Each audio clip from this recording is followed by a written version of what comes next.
কবিতা তো আসলে অনেকের কবিতাই পড়ছি এবং ওইভাবে আসলে মানে কন্টেম্পোরারি কবিদের নিয়ে আসলে খুব বেশি কথা বলা হয়নি। যদিও ধরেন মানে কবিতা নিয়েই আমার আসলে লেখালেখি বেশি হইছে।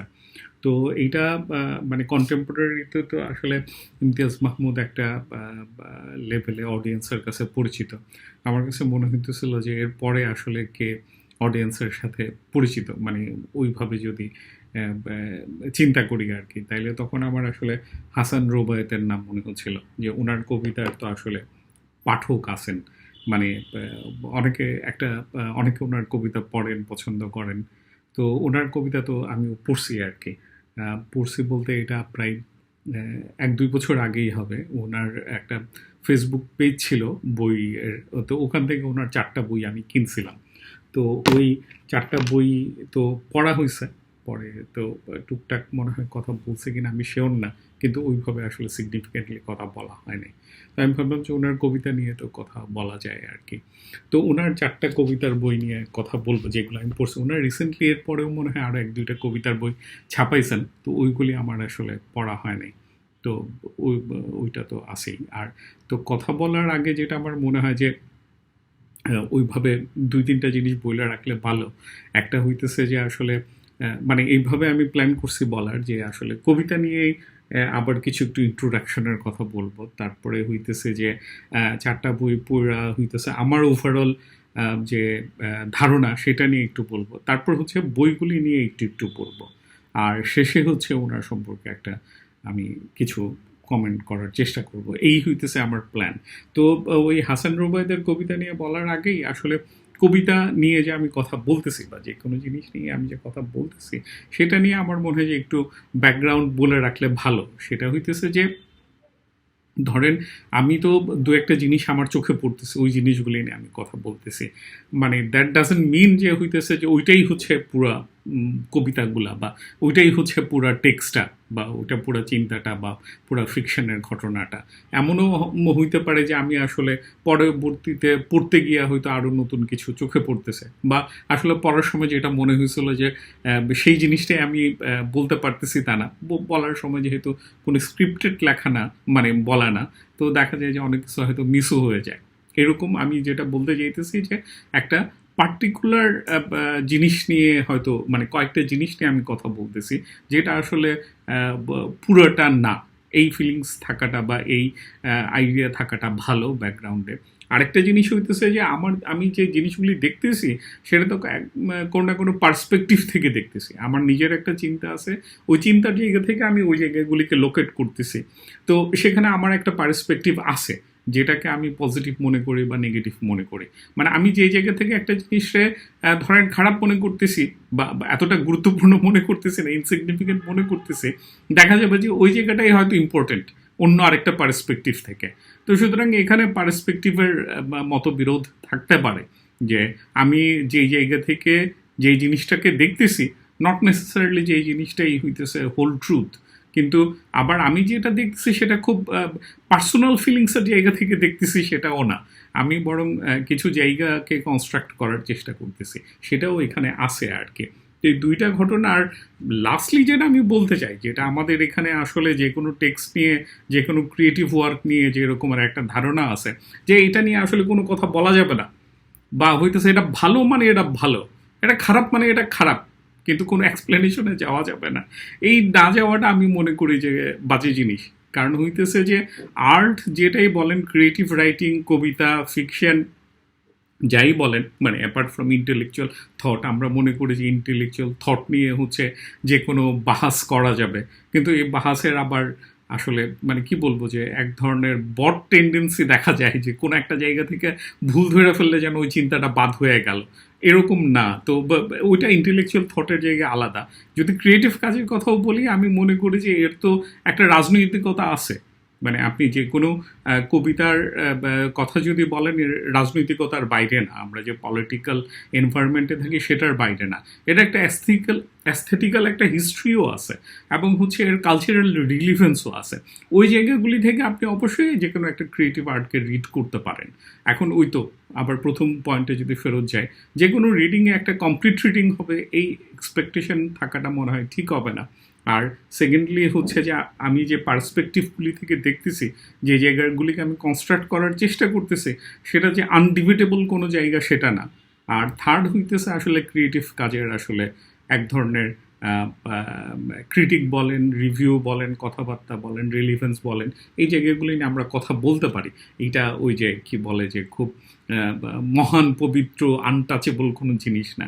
বরং এই জায়গা থেকে যারা আর্ট কালচারকে দেখতে চান, আমার মনে হয় যে ওইটাকে সন্দেহ করতে পারাটা দরকার আর কি। তো এই হচ্ছে আসলে আমার কথাবার্তা, মানে কবিতা নিয়ে কথা বলার আগে। তো ওনার হচ্ছে 4টা বই। একটা হচ্ছে ডাঙা তীরে, আরেকটা হচ্ছে এমন ঘনঘোর ফেসিবাদে। ডাঙা তীরে মনে হয় এখানে লেখা আছে 2020 ফেব্রুয়ারিতে বের হয়েছিল। আর এমন ঘনঘোর ফেসিবাদে বের হয়েছিল, ছাপা হয়েছিল হচ্ছে ফেব্রুয়ারি মাসে 2021। তারপরে হচ্ছে তারা ধূলিপথ, এইটা ছাপা হয়েছিল হচ্ছে মার্চে 2021। আরেকটা হচ্ছে ওনার লাস্ট যে বইটা আমি পড়ছি সেটা হচ্ছে মোহাম্মদ সাল্লাল্লাহু আলাইহি ওয়াসাল্লাম। এইটা হচ্ছে অক্টোবরে 2021। মানে 4টা বই আসলে 20-21 দিকের লেখা আর কি। তো ওনার প্রথম বই তো এর আগে মনে হয় 2016-তে ওনার প্রথম বইটা ছাপা হয়েছে। বইয়ের ফ্ল্যাপে যা লেখা আছে সেটা হচ্ছে ঘুমন্ত মার্কারি ফুলে, এটা 2016-তে। আর হচ্ছে মিন গন্ধের তারা, এটা 2018-তে। আর হচ্ছে আনোখা নদী, এইটা হচ্ছে 2018-তে। এই 3টা বই আমি আসলে পড়ি নাই। এবং এরপরে এই মোহাম্মদ বইটার পরেও মনে হয় ওনার আরও একটা কবিতার বই ছায়া কারবালা ছাপা হয়েছে, ওইটা আমার পড়া হয় নাই আর কি। তো আমি আসলে এই 4টা বই নিয়ে কথা বলবো। মানে এর আগের 2টা বই যদি ওনার কোনো টেন্ডেন্সি থেকে থাকে, বা এর পরের জায়গাগুলিতে ওই পরের বইটাতেও ওনার যদি কোনো অ্যাচিভমেন্টের জায়গা থাকে, সেটা আসলে আমার এই আলাপের মধ্যে নাই আর কি। তো ওনার কবিতা, 4টা কবিতার বই আসলে সবগুলিতে 25-30টা করে কবিতা আছে। এটা গুড থিং। আমার মনে হয়েছে যে কবিতার বই ছোট হওয়াই ভালো। মানে এক বসাতে পড়ে ফেলা যাবে, বা হয়তো মানে এক বসাতে তো আসলে ওইভাবে পড়া যায় না। আর কবিতার বই তো একবার পড়ার ব্যাপার না যে পড়ে ফেললাম দেন শেষ। বরং আপনার যদি কোনো কবিতার বই ভাল লাগে, তাইলে আসলে বারবার পড়া লাগে, বা বারবার পড়লে জিনিসটা তখন আসলে আরো এনরিচ হইতে থাকে আর কি। এরকমের ঘটনা ঘটে আর কি। তো একটা টোন থাকলে ভালো, কবিতার বইয়ে একটা টোনের কবিতা থাকলে তখন সেটা ওই রিডিবিলিটির জায়গাতে আমার মনে হয় যে আরো বেশি রিডেবল হইতে পারে আর কি, একটা টোন কাছে যাইতে পারে আর কি, এরকম একটা ব্যাপার হয়। তো ওই কবিতার সাইজগুলাতে আমার কাছে পছন্দ হয়েছে। আমি নিজেও এরকম কবিতার বই পছন্দ করি আর কি। তো ওনার কবিতাগুলি পড়তে গিয়ে যেটা মনে হইতেছিল যে অ্যাটলিস্ট 3টা জায়গার কথা বলা যায়। প্রথম কথায় আসলে যেটা বলার, উনি তো আসলে হাসান রোবায়েতের তো আসলে কবিতার একটা ব্যাপার আছে, উনি কবি, এইটা নিয়ে তো আমার মনে হয় যে খুব কম মানুষেরই ডাউট আছে। এখন ওনার কবিতা আমি পছন্দ করি না অপছন্দ করি, ওনার কিছু জিনিস আমার ভাল লাগে বা ভাল লাগে না, সেটা তো আরেকটা কথা আর কি। সেটা মানে কবি হিসেবে উনি কিছু মানে ওনার একটা কবি মন বলেন, কবি জীবন বলেন, কবিতা দিয়ে চিন্তা করার যে ব্যাপার, সেটা টের পাওয়া যায়। তো মানে এটা নিয়ে আমি পরে শেষে বলবো না আর কি। তো প্রথমে যেটা চোখে পড়ে সেটা ওনার কবিতা দেখতে গিয়ে, বা আমার চোখে যেটা পড়ছে সেটা হইতেছে যে ওনার কবিতা কিন্তু হচ্ছে ওই কোটেশন মার্কে যদি বলি, হচ্ছে এটা হচ্ছে গ্রাম বাংলার কবিতা। মানে ওনার এখানে একটা যে দৃশ্যকল্প পাওয়া যায়, সরি ফর মাই ল্যাঙ্গুয়েজ, মানে এইগুলো তো আসলে আমাদের কবিতার আলোচনাতে আছে দৃশ্যকল্প, মানে যে সিন সিনারিটা দেখা যায় আর কি, এগুলি হচ্ছে আসলে এগুলি অনেকটাই হইতেছে গ্রামের। মানে গ্রাম আসলে বাংলাদেশের যেটা হইছে, মানে আমরা জিওগ্রাফিক্যালি দেখি যে আসলে যেন গ্রাম, কিন্তু এটা আসলে একটা সময়েরও ব্যাপার। আমি মনে করি যে ধরেন এই গ্রাম শহরের ব্যাপার, কিছুদিন আগে দেখতেছিলাম যে একটা কিছু এই জাতীয় কিছু ফাইজলামি হচ্ছে। মানে গ্রাম বলতে কিন্তু একটা জিওগ্রাফিক্যাল লোকেশনও না, একটা কিন্তু আসলে টাইমেরও ঘটনা। মানে আমি যেটা মনে করি আর কি, যে ধরেন বাংলাদেশের মানে 60s-70s মানে 90s আগেও আসলে বেশিরভাগ জেলা শহরগুলিও গ্রামই ছিল।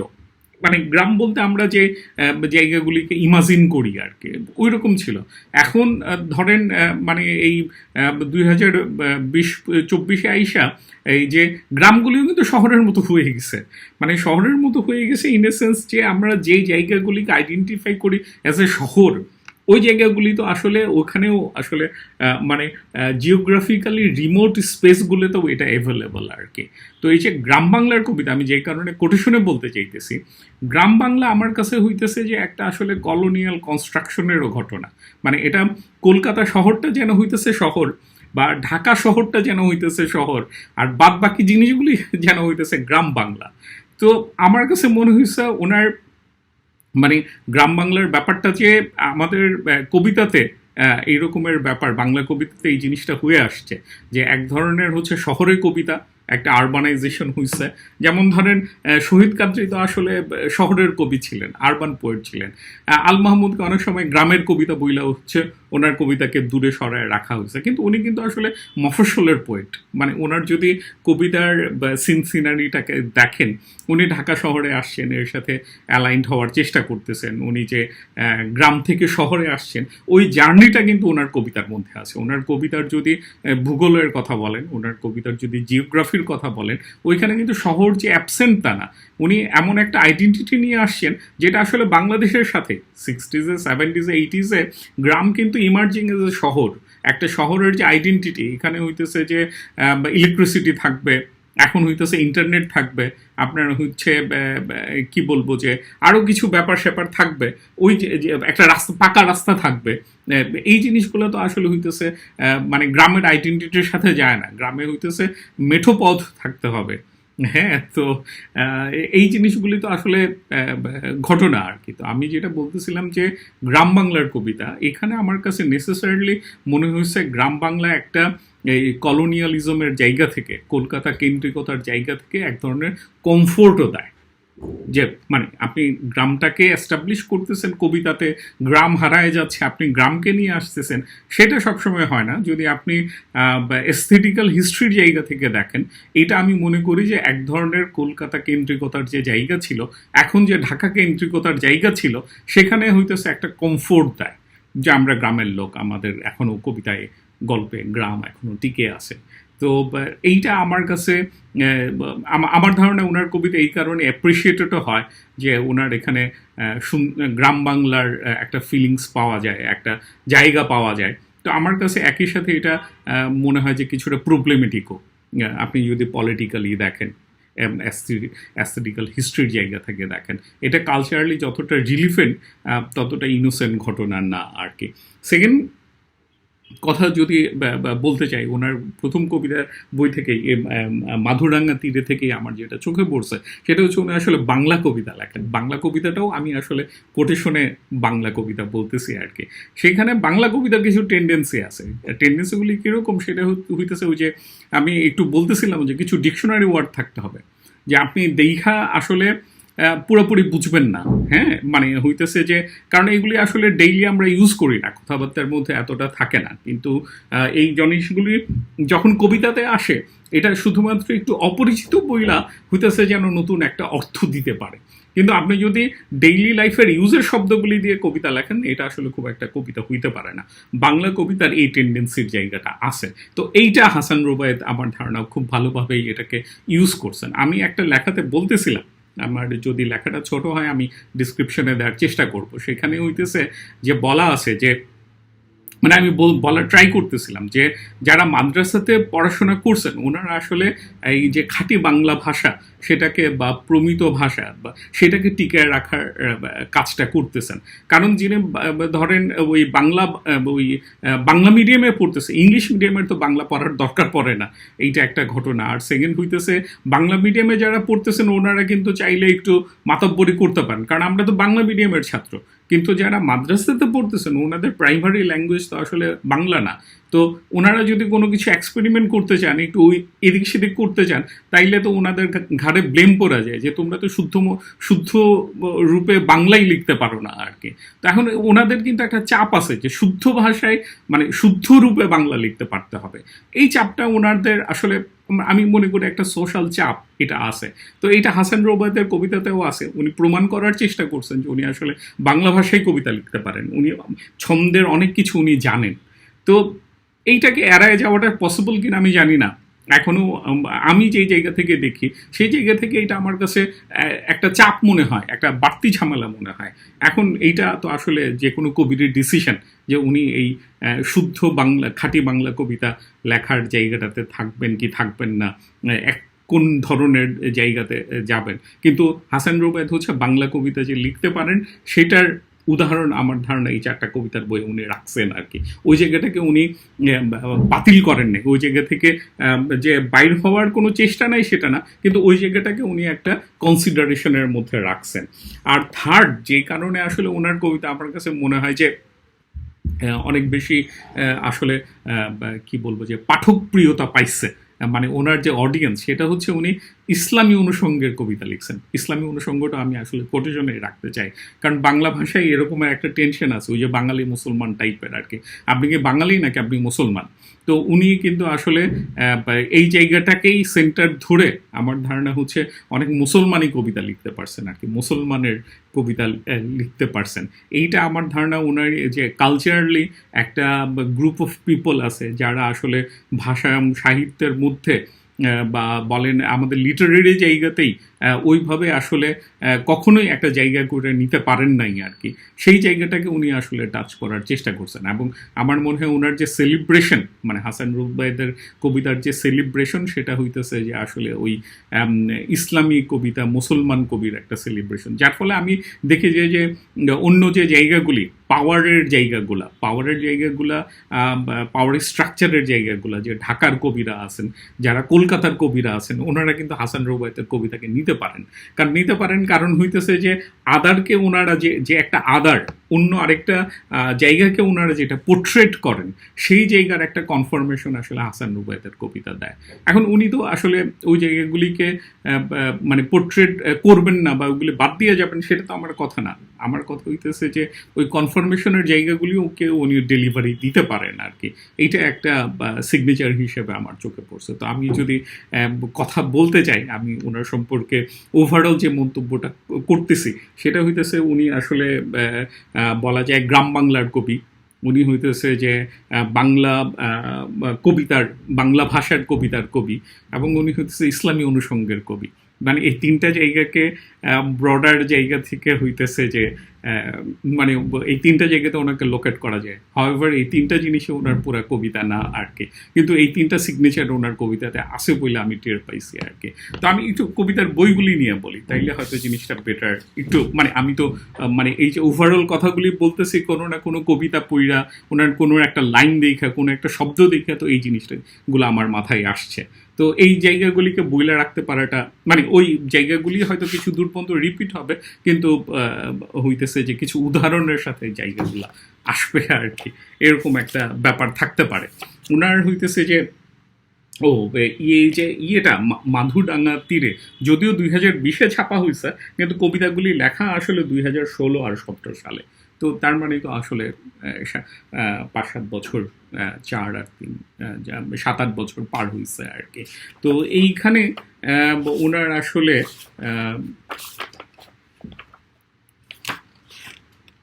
এইটা পড়তে গিয়ে আমার প্রথমে হচ্ছে আসলে ওনার ওই যে বাংলা ভাষার জিনিসগুলো মনে হইতেছিল। এইখানে 34টা কবিতা আছে, মানে ওনার ডিকশনারি ওয়ার্ডগুলা যে, এবং বা যেটা আমি বলতেছিলাম যে উনি বাংলা ভাষা জানেন, এই জিনিসটা এই কবিতার বই পড়লে বুঝতে পারবে। মানে ওনারা কেউ ব্লেম দিতে পারবে না যে উনি বাংলা ভাষা না যাই না কবিতা লিখতে চলে আসছে, হ্যাঁ, যে বা উনি উল্টাপাল্টা জিনিস করতেছে। উনি খুব ভালোভাবেই ভাষা ছন্দ জানেন, এই জিনিসগুলো এই বইয়ের মধ্যে পাওয়া যায় আর কি। হ্যাঁ, যেমন ওই প্রথম যে মাধুডাঙ্গা তীরের বিভাব কবিতা, বিভাব আমার ধারণা আপনি ডেইলি লাইফে বিভাব শব্দটা কখন উচ্চারণ করবেন না, বা ঊর্ধ্বে অগ্নিবায়ু, আয়ু ব্যতিহার, কোন অক্ষে, মানে অক্ষ টক্ষ এগুলি তো বলবেন না, বা হচ্ছে শরীর অভিবেশ, হ্যাঁ, তারপরে শব্দ হচ্ছে মাতৃগর্ভ পরীক্ষায়, তারপর স্নায়ু ভরা রোধ, এই জায়গাগুলো আর কি। এই জায়গাগুলা মানে এরকমের শব্দ লেখা যাবে না, এটা আমার মানে ডোন্ট গেট মি রং যে আমি এটা দাবি করতেছি। আমি বলতেছি যে উনি এই শব্দগুলি জানেন এবং এই শব্দগুলি কবিতায় ব্যবহার করতে পারেন। এইটার একটা এক্সিলেন্স এখানে শো করার একটা ঘটনা আছে। এখন এটা কেউ করবেন কি করবেন না সেটা তো আসলে তার কবি হিসাবে তার চয়েসের ঘটনা আর কি। এইটা একটা ব্যাপার আমার চোখে পড়ছে আর কি, যে এই জিনিসটা একটা আছে। আরেকটা জিনিস হইতেছে কি, আমি এই কবিতার বইটা পড়তে গিয়ে মনে হয়েছে ওনার পরবর্তী কবিতাগুলি তো এটা আছে, উনি আসলে কোনো একটা মিনিং থেকে, কোনো একটা চিন্তা থেকে কথা বলতেছেন, কবিতা তৈরি করতেছেন সেটা না, বরং হইতেছে যে উনি একটা ছন্দ, একটা সুরের মধ্যে ঢুকে যেতেছেন এবং এই সুরটার ভিতর দিয়ে উনি যাইতেছেন। তো এখন এক একজনের স্টাইল তো এক এক রকম হয়, কিন্তু আমার কাছে যেটা মনে হইতেছে যে উনি এই যে ছন্দটার দিকে যাইতেছেন, মানে আমার তো এরকম আর একটা ঝামেলা আছে যে আসলে ছন্দ সুর এগুলি তো আসলে একটা টুল, মানে আপনাকে তো আসলে জিনিসগুলিকে মিলাইতে হয়, মানে কবিতার ভিতরেও তো আসলে চিন্তা থাকে। তো এই জিনিসগুলোকে উনি যেভাবে মিলাইতেছেন সেটা আমার মনে হয়েছে যে একটা সুরের মধ্যে ওইটা আটকা পড়ে যাইতেছে, মানে সুরটা লিবারেটিং না, বরং হইতেছে সুরটাই হইতেছে মেন ঘটনা এবং এটাই হইতেছে শব্দগুলিকে ড্রাইভ করতেছে। এবং এই ড্রাইভ করাটা আসলে কোনো চিন্তা, যতটুকু চিন্তার দিকে যাইতেছে সেটা কোনো নতুন একটা চিন্তার জায়গাতে গিয়ে রিচ করতে পারতেছে না, বরং সুরটা যেন খুব সুন্দরভাবে হইতে পারতেছে কিনা সেই জায়গাটাতে একটা কনসার্ন আছে। এরকম একটা জায়গা আমার কাছে মনে হয়েছে। হ্যাঁ, আমি এইটা ওনার একটা কবিতা পড়ি, তাইলে পড়লে হয়তো জায়গাটা একটু বোঝা যাইতে পারে। হ্যাঁ, কবিতাটা হচ্ছে ১৩ নম্বর পেজে আছে। ও আর হচ্ছে এই মাধুরাঙ্গা তীরে আসলে কোনো কবিতার কোনো হেডলাইন নাই, কোনো শিরোনাম নাই, কবিতার নাম নাই আর কি। তো ১৩ নম্বর পেজে এই কবিতাটা আছে, কবিতাটা আমি একটু পড়ি। হ্যাঁ, কবিতাটা হইতেছে এরকম: কিভাবে তোমার কথা বলি, সারাদিন ধুধু এই ব্রিজে, ঝরে পড়ে একা বাঁশপাতা ক্রমাগত ফাগুনের নিচে, সেলাই কলের মতো বাঁকা এই রাত শুয়ে আছে দূরে, আমি তার ধনী মহাকাল, ভেসে যাই তিতিরের সুরে। কোনো দিন যদি এই পথে শেষতম কথাগুলি তার ফিরে আসে নীরবতা হয়ে, সেই মুখ শুধু কি পিতার, চিরকাল উড়ি ভুল ডানা, কে যেন বিপুল ওই পারে, যেতে চায় তার দিকে আজ দূরে, তবু আরো দূর বাড়ে। মানে পড়তে তো আসলে জিনিসটা মানে আপনার ভাল লাগবে, একটা ছন্দ আছে, একটা রিদম আছে, কিন্তু আমি যেটা বলতে চাইতেছিলাম যে এখানে যেন রিদমটাই মেন হয়ে যেতেছে, একটা ফিলিংসের জায়গাতে মেন হয়ে যেতেছে, এবং এই ফিলিংসের ভিতর দিয়ে আসলে কোনো চিন্তার কাছে আমরা পৌঁছাতে পারতেছি কিনা, বা চিন্তাটা হয়তো খুব সুন্দরভাবে আসতেছে, একটা জেনারেশনের ঘটনা আমি ফিল করতেছি আর কি, একটা ডিস্টেন্সের ঘটনা, এই জায়গাগুলি। কিন্তু এইখানে আসলে এই জায়গাটারে নতুন কোনোভাবে আমি আসলে কোনো একটা ফিলিংসের যে জায়গাটা যাচ্ছে সেটা আমাকে আসলে কি বলবো, যে ইন্টেলেকচুয়ালি কোথাও ড্রাইভ করতেছে কিনা, এই করতেই হবে এটা জরুরি না। আমি বলতেছিলাম যে ওনার এই সুরটা, এই ছন্দটা, এইটা ইন্টারেস্টিং এবং ওইটাই মুখ্য হয়ে উঠতেছে। আমি এটার ভিতর দিয়ে আর অন্য কোনো জায়গাটাতে মানে রিচ করার ঘটনাটা আসলে ফিল করতেছি না এরকম। তো এখানেই আসলে ওনার আসলে এই যে দৃশ্যকল্পগুলা, সিন সিনারিগুলা, এগুলা আসলে অনেক বেশি আসলে গ্রামীণ সমাজের ব্যাপারগুলি পাওয়া যায়। মাধুদাঙ্গা তীর তো একটা লোকেশন, এই লোকেশনটা হচ্ছে একটা গ্রামীণ আবহের জায়গা আর কি, এরকম একটা ঘটনা আছে। আরেকটা জিনিস হইতেছে যে ওনার এখানে ভাষার একটা, ওনার একটা যে জিনিসগুলি নিয়েও ডিল করছেন সেখানে ভাষা হইতেছে ওনার একটা রেফারেন্স পয়েন্ট আর কি। আমি যদি কয়েকটা কথা বলি, যে এরকম ১১ নম্বর পেজে একটা লাইন আছে যে, ভাষার অধিক স্বীয় ভূমি কখনই কি ছিল আমাদের, মানে ভাষাটাই যেন মেইন আর কি, মানে ভাষার ভিতর দিয়ে আমরা চিন্তা করি, ভাষার ভিতর দিয়েই হইতেছে যে আমাদের রিয়েলিটি হয়ে ওঠে এরকম। তো ওইটাও আমার কাছে মনে হয়েছে যে এই ভাষার ব্যাপারে ওনার একটা চিন্তা আছে, এই চিন্তাগুলি কিন্তু ওনার কবিতার ভিতর দিয়ে আমি আসলে নতুন কোনো চিন্তার দিকে আমি যাইতে পারি না। এখন যাইতেই হবে এটা জরুরি না, বারবার বলতেছি, কিন্তু এই জায়গাটা আমি পাই না। যেমন আরেকটা ভাষা নিয়ে ওনার আরেকটা লাইন আছে ২৩ নাম্বার পেজে, সেখানে আছে, ভাষার বাইরে সবই ফাঁকা, সন্দেহ দ্বিধা নিরুপায়, মানুষের ঘর ফাঁকা হলে হাওয়ায় সেসব রটে যায়। মানে ভাষা নিয়ে ওনার একটা স্টেটমেন্টের মতো একটা ব্যাপার আছে আর কি। আবার 26 নম্বর পেজে এরকম আছে যে নিখিল তোমাকে ভেবে যায়, বাধা হয়ে দাঁড়িয়েছে ভাষা। মানে ভাষার কারণে চিন্তা করা যায়, মানে ওই তো ভাষার একটা সেন্স আর কি, এরকম একটা জায়গা ওনার এখানে আছে। আরেকটা হচ্ছে 31 নম্বর পেজে ধ্বনিগুলো শুধু নীরবতা, আম, কাঁচা ঘুমে টুকছে জীবন। তো এই ভাষার একটা ব্যাপার আছে আর কি, যে এই একটা জিনিস। তো ওই যে বারবার পড়ার একটা ব্যাপার বলতেছিলাম, যে কবিতার বই তো আসলে বারবার পড়তে হয়, তাইলে হইতেছে যে নতুন কোনো অর্থ এটা তৈরি করতে পারে কিনা, ওইদিকে যাইতে পারে কিনা, ওইটার একটা মানে কি বলে যে রিপিটেশনের একটা ব্যাপার থাকে। কবিতা, ভালো কবিতা আপনি যতবার পড়বেন ততবার ভাল লাগবে। তো এই ভাল লাগাটা আমার মনে হইতেছে যে এখানে একটা সুরের ভাল লাগা, মানে এখানে একটা সুর আছে, যে সুরটা আপনি হয়তো মানে পছন্দ করবেন, এইরকম একটা জায়গা মনে হয়েছে। কিন্তু এই সুরগুলি কোনো আপনাকে একটা চিন্তার জায়গাতেও আসলে ইয়ে করবে, মানে কি বলবো, ড্রাইভ করবে, এরকমের ঘটনা আমার কাছে খুব একটা মনে হয় নাই আর কি। তো এটা আমার ধারণা, যারা পড়বেন তারা তো আসলে তার মতো করে দেখবেন আর কি। তো ওনার সেকেন্ড বইটা নিয়ে যদি বলি, যে এমন ঘনঘোর ফ্যাসিবাদে, এইটা তো আসলে মানে উনি এখানে রাজনৈতিক কবিতা লেখার ট্রাই করছেন। এখানে 25টা কবিতা আছে। এর মধ্যে ধরেন ফ্যাসিস্ট, ফ্যাসিজম, এই শব্দগুলি আছে মোটামুটি 10-12 বার। মানে এই জায়গাগুলি উনি কি বলছেন। তো এখানেও আমি আসলে ওই ওনার এই আগের যে জিনিসগুলা আমি যেটা বলতেছিলাম, যে ইয়ের জায়গাটা আছে, মানে হচ্ছে ওই ছন্দের জায়গাটা আছে, পড়লে টের পাওয়া যায় যে উনি ছন্দে হইতেছে, যে এই জায়গাগুলিকে উনি আসলে একটা টুল হিসেবে নিছেন আর কি। তো আমার কাছে হইতেছে যে ছন্দ, সুর, এগুলি তো আসলে মানে এই জিনিসগুলিকে কবিতার ক্ষেত্রে আমরা অনেক প্রায়োরিটির জায়গাতে নিয়ে রাখছি আর কি। বা হইতেছে গদ্য ছন্দে কবিতা লেখেন উনি। তো ওনার পরের বই যে তারাধুলি পথ, ওইটা ওই রকমের গদ্য ছন্দের একটা ব্যাপার আছে। কিন্তু মানে আমার কথা হইতেছে এই জায়গাগুলিকে টুল হিসেবে দেখতে পারলে ভালো। এগুলা হইতেছে টুল। এখন আপনি হইতেছে যে ধরেন একটা আপনার ছুরিতে কত ধার আছে, সেটা তো একটা ঘটনা। এখন এই ছুরি দিয়ে হইতেছে যে আপনি যখন জবাই করতেছেন তখন কোরবানির গরুকে আপনি যাতে ব্যথা না দেন, সেটা একটা ঘটনা হইতে পারে। আবার হইতেছে যে আপনি হয়তো ওই ছুরিটা দিয়ে কাউকে খুন করতেছেন, তখন হইতেছে যে তাকে স্মুথলি যাতে খুন করতে পারেন, সেটাও একটা ঘটনা হইতে পারে আর কি। তো এখানে ছুরিটা হইতেছে মানে ওই টুলস আর কি। তো টুলসটা কত ভালো, সেটা তো আসলে আপনার অ্যাক্টিভিটি যেটা, মানে সেটার আসলে মানদণ্ড হয়ে উঠতে গেলে মুশকিল আর কি।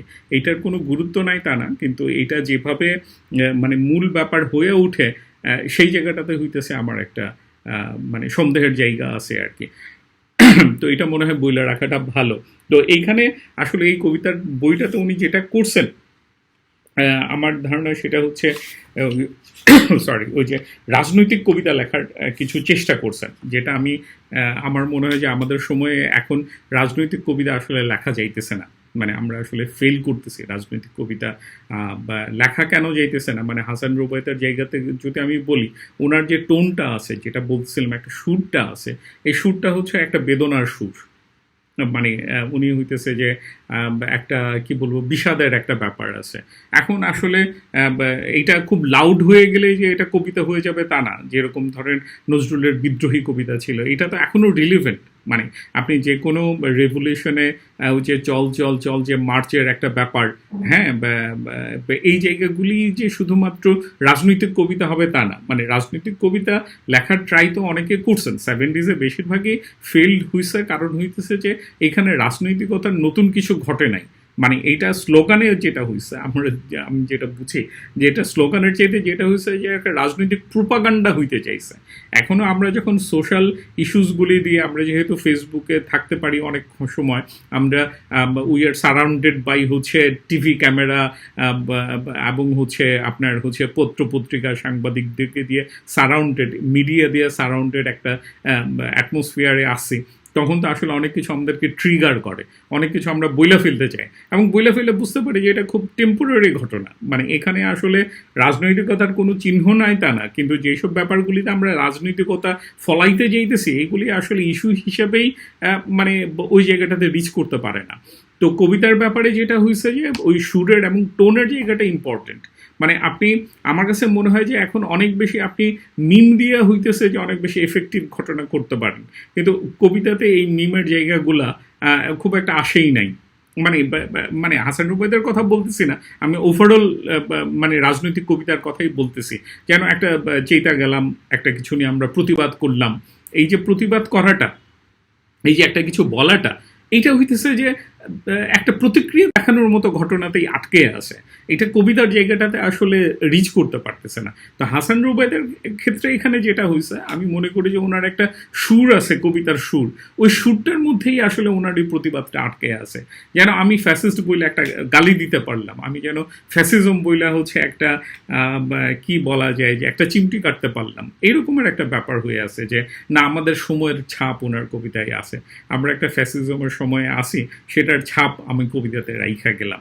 কিন্তু কবিতা, রাজনৈতিক কবিতা একটা জায়গা হয়ে ওঠা, একটা ধরেন মুভমেন্টের একটা ডেস্টিনেশন হয়ে ওঠা, এই জায়গাগুলি তো আসলে আমরা এখনো ওই জায়গাটা ক্রিয়েট করতে পারতেছি না।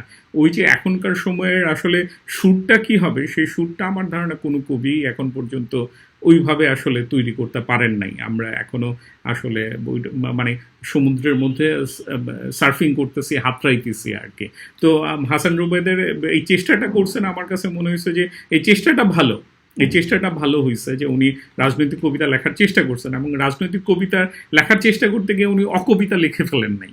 এবং অকবিতা যে লেখেন নাই, এটা আবার আসলে ওনার কবিতাকে হয়তো ওনার কবিতার ভিতরে রাজনৈতিকতাকে নিয়ে আসছে, কিন্তু সেটা একটা রিপ্রেজেন্টেটিভ যদি বলতে চাই, ওইভাবে রাজনৈতিক কবিতা হয়ে উঠতে পারে নাই বলে আমার কাছে মনে হয়েছে আর কি। এবং কেন হইতে পারে নাই সেটা তো বললামই, যে আসলে ওনার সুরটার মধ্যে আটকায় রয়েছে, এবং এই সুরটা আসলে কোনো একটা মানে কি বলবো, যে একটা গণমানুষের সুর হয়ে ওঠা, এইরকমের একটা জায়গাতে গিয়ে রিচ করা, এই জায়গাগুলিতে আসলে সাফার করছে বলে আমার কাছে মনে হয়েছে আর কি। তো আর এখানে যেটা বলি যে এইখানেই হইতেছে যে ওনার কিছু ইসলামী অনুষঙ্গ, যেটা বলতেছিলাম আর কি, এই জিনিসগুলি আসছে, হ্যাঁ। এবং এই জায়গাগুলি হইতেছে যে ওনার মোহাম্মদ, তারপরে সাল্লাল্লাহু আলাইহি ওয়াসাল্লামের যে কবিতাটা, এইটা প্রথমে এই বইয়ে ছাপা হয়েছিল, পরে এটা আরেকটা বই হয়েছে এবং ওইখানে আলাদা করে ছাপা হয়েছে। তো ওই কবিতা নিয়ে আমি আলাদা করে বলতেছি। এখানে যে প্রথম কবিতাটা হইতেছে সূরা ইয়াসিন, তো ইয়াসিনটাও সুন্দর কবিতা মানে আমার কাছে। কিন্তু একই সাথে যদি আমি বলি, একই সাথে ওনার কবিতা আছে আল কুদস আর হচ্ছে কারবালা, হ্যাঁ। এই জায়গাগুলি আসলে ওনার আসলে আমি মনে করি যে একটু সাফার করছে আর কি, হ্যাঁ। মানে কবিতা হওয়ার জায়গাটাতে কিভাবে সাফার করছে, এখানে যে আসলে ওই যে ইসলামিক কবিতা লেখার যে ট্রেডিশন নাই, ব্যাপারটা তো এরকম না। ফররুখ আহমেদ তো লিখে গেছেন, কাজী নজরুল ইসলামের ওই জায়গাটা আছে, উনি হচ্ছে একসাথে মুসলমান জিনিসপত্র লিখছেন, আবার হচ্ছে হিন্দুদের ঘটনাগুলিও লিখছেন, এবং দুইটাকে মিলায় দেওয়ার এক ধরনের চেষ্টা করছেন। তো ওই জায়গাটা তো নজরুলের ছিল, তারপরে হচ্ছে ফররুখ আহমেদের তো অনেক বেশি ছিল, এবং উনি তো এক ধরনের এই জায়গাগুলিকে ক্রিয়েটও করতে চাইছেন। তো ওই জায়গাগুলি আসলে ক্রিয়েট হয় না, মানে সত্যি কথা বলতে গেলে ফররুখ আহমেদ যে জায়গাগুলিকে একটা হইতেছে যে এই জায়গাগুলি নিয়ে যে কবিতা লেখা যায়, ওই সাহসের জায়গাটা উনি দেখাইছেন, কিন্তু সেই জিনিসগুলি আসলে কবিতা জায়গাতে আমাদের এখানে যে এই জায়গাটা তৈরি করা যাইতে পারে, এইরকমের ধরেন উনি স্পেসটাকে ক্রিয়েট করছেন। কিন্তু আমি যেই জায়গাটাতে সূরা ইয়াসিনটাকে বলতেছি যে অনেকটা বেটার কবিতা হয়েছে, কিন্তু কারবালা বা অন্য কবিতাগুলি এতটা হইতে পারে নাই, এর ঘটনাটা হইতেছে যে আপনি আমাদের এখানকার যে কনটেক্সটটা বলেন, আমাদের এখানের যে ভিজুয়ালগুলি বলেন, ওই জায়গাগুলি ভিতর দিয়ে আসলে আপনাকে জায়গাটাকে ক্রিয়েট করতে হবে। তা আমার মনে হয় যে ওইখানে ফররুখ আহমেদ পারেন নাই না, উনি অনেক দূর পর্যন্ত চেষ্টা করছেন। এখানে হাসান রুবাইদ যেটা চেষ্টা করছেন, ওনার এই যখন ইসলাম ধারণাটা বা ইসলামী অনুষঙ্গের যে ঘটনাগুলো, এই যে ফিলিংসের জায়গাগুলো, এইগুলোকে যখন উনি আমাদের এখানকার জিওগ্রাফিক্যাল জায়গাগুলোর সাথে এখানের যে অ্যাস্থেটিক্যাল হিস্ট্রির সাথে যখন মিলাইতে পারছেন, তখন জিনিসটা বেশ সুন্দর হয়ে উঠছে আর কি। তো সূরা ইয়াসিনে এই ঘটনাটা ঘটছে, মানে ঘটনাটা হচ্ছে যে উনি ওনার ফ্যামিলির জায়গাটাকে হয়তো মনে করতেছেন, সেই জায়গাতে হচ্ছে যে হচ্ছে কেউ ওই যে ওনার বাবা মার একটা কথা আছে, সেই জায়গাতে হচ্ছে মানে সেখানে হচ্ছে ওনার মা হচ্ছে সূরা ইয়াসিনটা পড়তেছেন আর কি। তো এই যে একটা ফ্যামিলি এনভায়রনমেন্টের মধ্যে আমাদের তো এই ঘটনাটা আছে, হ্যাঁ, যে ফ্যামিলিতে নামাজ পড়া, কোরআন তেলাওয়াত করা, মানে বসে হচ্ছে সূরা পাঠ করা, এই ঘটনাগুলিকে উনি আমার ধারণা সূরা ইয়াসিন কবিতাটাতে আনতে পারছেন আর কি, যার ফলে জিনিসটা ইন্টারেস্টিং হয়েছে। মানে আমার ধারণা হয়েছে যে বাংলা কবিতার জায়গাটা মানে ভ্যালু অ্যাড করতে পারছে আর কি, এইটা হচ্ছে আমার ধারণা। তো এই ঘনঘোর ফেসিবাদ নিয়ে এই হইতেছে কথা। এখানেও ভাষার ব্যাপার আছে, ওনার তো একটা কবিতাই আছে মনে হয়, হচ্ছে কি যেন একটা ভাষা বিজ্ঞান নামে একটা কবিতাই আছে। তো ভাষার জায়গাতে হইতেছে যে উনি ওই এখনকার যে টেনশনগুলি, ওই টেনশনগুলিকে উনি আসলে ডিসক্রাইব করছেন, কিন্তু এটা কবিতার ভিতর দিয়ে উনি কোনো জায়গাতে রিচ করতে পারছেন, এইটা আমার কাছে লাগে নাই। আরেকটা জিনিস হচ্ছে ওনার তো কিছু সুন্দর উপমা আছে, ওই যে বলতেছিলাম যে ফুটবল নিয়ে যেমন হচ্ছে ভালো প্লেয়াররা ড্রিবলিং করে, এরকম একটা ব্যাপার হচ্ছে যে উপমা দেয়া আর কি। তো এরকম সুন্দর কিছু উপমাও উনি মাঝে মধ্যে ক্রিয়েট করছেন আর কি। যেমন একটা উদাহরণ আছে কারবালা কবিতার শেষ লাইনটে, যে একটা সন্ধ্যা লাল হয়ে ঢুকে যাচ্ছে ডালিমের রক্তরসে। তো এটা তো আসলে আপনার ভিজুয়াল হিসাবে বেশ ইন্টারেস্টিং আর কি। তো ওই যে ডালিম, কারবালা বা এই কিছু জিনিস ওনার এখানে বেশ ঘুরে ফিরে আসছে আর কি।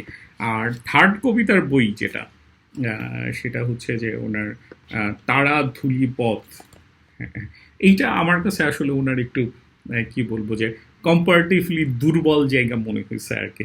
দুর্বল জায়গা ইন এ সেন্স যেটা হচ্ছে উনি এখানে ফর্ম দিয়ে অনেক বেশি কনজিউমড হয়ে গেছেন আর কি। যেমন প্রতিটা কবিতার এখানে 39টা কবিতা আছে, 39টা কবিতার সবগুলিতে উনি হচ্ছে শুরু করছেন ভাবছি দিয়ে, মানে একটা ফর্মের সিমিলারিটি রাখার চেষ্টা করছেন। তো ফর্মের আমার ধারণা যখন সিমিলারিটি রাখার চেষ্টা করা হয়, আমার ধারণা তখন কবিতার জায়গাটা অনেক ক্ষেত্রে সাফার করে বলে আমার ধারণা। সবসময় যে পজিটিভ জিনিস সেটা আমার কাছে মনে হয় না। আরেকটা জিনিস হয়েছে যে এখানে সরি, উনি আসলে আমার মনে হচ্ছে অনেক বেশি বাংলা কবিতা লিখতে চাইছেন। যেমন হচ্ছে পরের কবিতার বইটাতে আমি যদি ইসলামী কবিতার বই বলি, ওই যে মোহাম্মদ বইটাকে, তাইলে এইটা হইতেছে যে উনার হচ্ছে বাংলা কবিতার বই। উনি যে ভালো বাংলা ভাষা লিখতে পারেন সেটার একটা এখানে ইয়ে রাখছেন, কি বলবো যে ওনার এই স্কিলের যে ওনার এই স্কিলটা যে উনি খুব ভালোভাবে পারফর্ম করতে পারেন, সেই পারফরমেন্সের একটা নমুনা হচ্ছে ওনার এই তারা ধূলিপথ বইটা। এবং এইটা পড়তে গিয়ে তো আসলে একটু ঝামেলাই হয়েছে যে আমার আসলে ওই যেভাবে উনি দৃশ্যকল্পের পরে দৃশ্যকল্প সাজাইছেন আর কি, এবং হচ্ছে ভিজুয়াল দিয়ে একটা কিছু বইলা ফেলার চেষ্টা করছেন, ওইটা দেখতে গিয়ে আমার আসলে ওই যে মজনু শাহের কথা মনে হয়েছে। ওনার তো এরকমের একটা টেন্ডেন্সি আছে, যদি আমি মজনু শাহের কবিতা নিয়ে কখনো বলি তাইলে হয়তো আরও ডিটেলে বলা যাবে, কিন্তু তার মানে এই না যে হাসান রুবায়েত আসলে মজনু শাহের মতো কবিতা লিখছেন, বরং ওই একই ধরনের টেন্ডেন্সির মধ্যে দিয়ে ঘটনাটা গিয়েছে।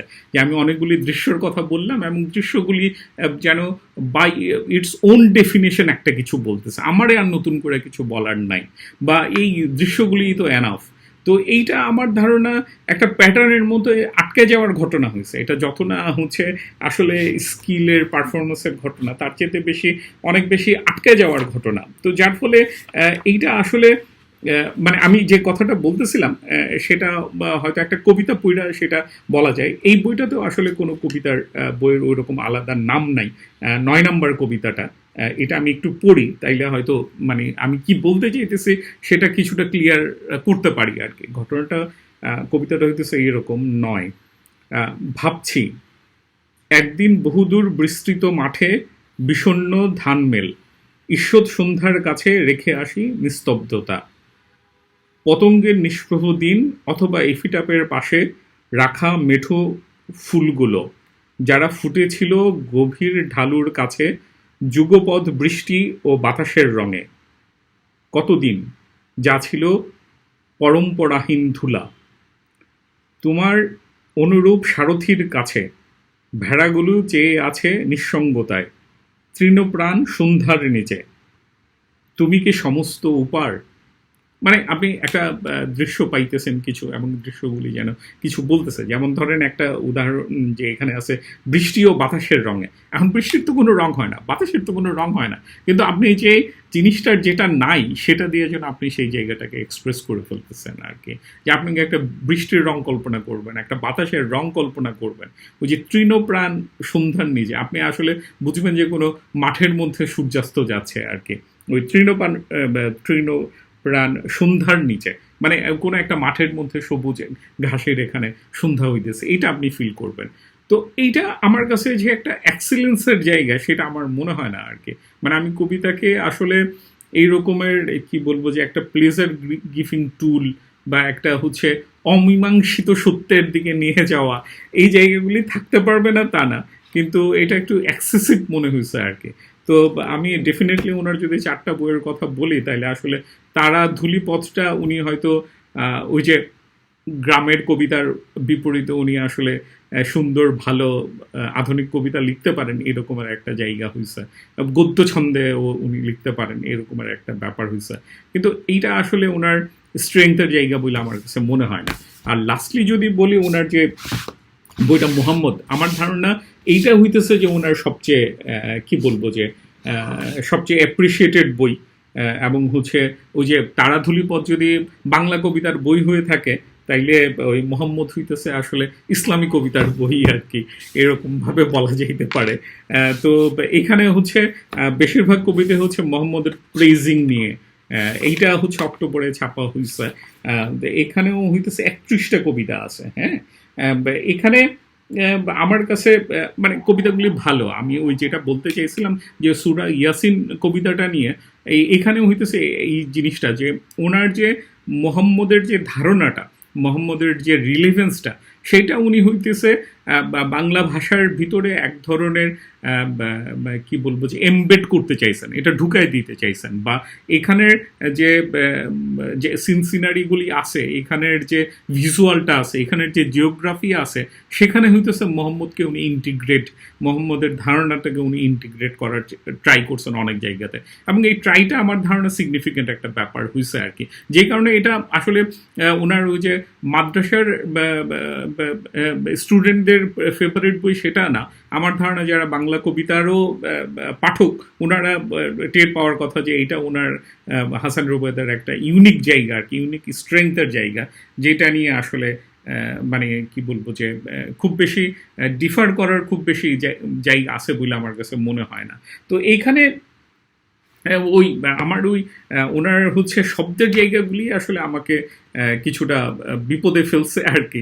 যেমন আমি যদি এক লাইনের কিছু কবিতা আছে এখানে, তো এই জিনিসগুলিও ওই যে আমি বলতেছিলাম যে ইমতিয়াজ মাহমুদের কবিতার কথা বলতে গিয়ে উনি 2 লাইনের জায়গাগুলিকে একটা দিচ্ছেন, একটা স্ট্রেংথের জায়গাতে নিয়ে আসছেন। এখানেও একটা ঘটনা হয়েছে যে 1 লাইনের জায়গাগুলিও কবিতা হয়ে উঠতেছে, আমাদের এই টেন্ডেন্সিটা তো আছে, সেটা অনেকেই লিখছেন আর কি, যে একটা লাইন অনেক কিছু বলতে পারছে। আমার ধারণা এরকমের একটা টেন্ডেন্সির দিকে আমরা যাইতে পারি। যেমন ধরেন আগের দিকের শেরগুলি, উর্দু শেরগুলি কি ছিল 2 লাইনের 4 লাইনের আর কি, হাইকো কবিতাগুলি আছে 3 লাইনের।